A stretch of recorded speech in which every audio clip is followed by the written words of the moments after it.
टीकाकरण पर ही सवाल उठा दिए हैं। प्रोफेसर ल्यूक मोंटेग्नियर ने चौंकाने वाला दावा किया है। उन्होंने कहा है कि वैक्सीन कोरोना वायरस को रोकने के बजाय उसे और भी ज्यादा ताकतवर बना रही है और कोरोना के नए नए वेरिएंट आने के पीछे भी टीका ही है। फ्रांस के इस प्रोफेसर के दावे से पूरी दुनिया में हड़कंप मच गया है। साथ ही वैक्सीनेशन को लेकर सवाल भी उठने लगे हैं। हालांकि प्रोफेसर अपने दावे पर अटल हैं। एक इंटरव्यू में प्रोफेसर ल्यूक मोंटेग्नियर ने कहा कि वैक्सीन कोरोना वायरस को नहीं रोकती, वैक्सीन इसके विपरीत काम करती है, यानी वायरस को ताकतवर बनाती है। टीके से कोरोना के नए वेरिएंट ज्यादा खतरनाक होते हैं। वैक्सीनेशन पर पैंडेमिक साइंटिस्ट की खामोशी पर उन्होंने हैरानी जताई। उन्होंने कहा कि वैक्सीन से जुड़े सभी तथ्यों के बारे में महामारी वैज्ञानिकों को अच्छे से पता है। बावजूद इसके उन्होंने इस पर कुछ भी कहने की जहमत नहीं उठाई।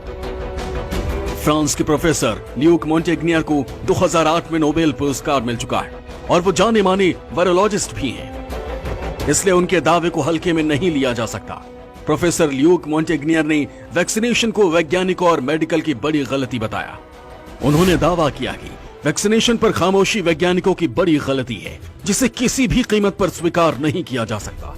पूरे मामले को इतिहास में भी दर्ज किया जाएगा, क्योंकि टीकाकरण ही नए वेरिएंट पैदा कर रहा है। वैक्सीन शरीर में एंटीबॉडी बनाती है, जिससे वायरस दूसरा रास्ता खोजने या फिर मरने को विवश होता है। इसी वजह से कोरोना के नए वेरिएंट सामने आते हैं। वायरोलॉजिस्ट प्रोफेसर ल्यूक मोंटेग्नियर ने कोरोना से मौत और वैक्सीनेशन को अच्छे से समझाते हुए कहा कि टीकाकरण का ग्राफ मौत के ग्राफ के साथ चल रहा है। मैं बेहद करीब से इसका अनुसरण कर रहा हूं। साथ ही ऐसे मरीजों के साथ प्रयोग कर रहा हूं जो वैक्सीन लगने के बाद संक्रमित हुए हैं। रिसर्च से पता चला कि वो ऐसे वेरिएंट बना रहे हैं जिन पर कोरोना वैक्सीन कम प्रभावी है। इसको एंटीबॉडी डिपेंडेंट इनहेंसमेंट कहा जाता है। आपको बता दें कि पिछले अप्रैल में ही वायरोलॉजिस्ट प्रोफेसर ल्यूक मोंटेग्नियर ने RAIR की एक रिपोर्ट में बड़ा दावा किया था। उन्होंने खुलासा किया था कि कोरोना वायरस को लैब में बनाया गया है।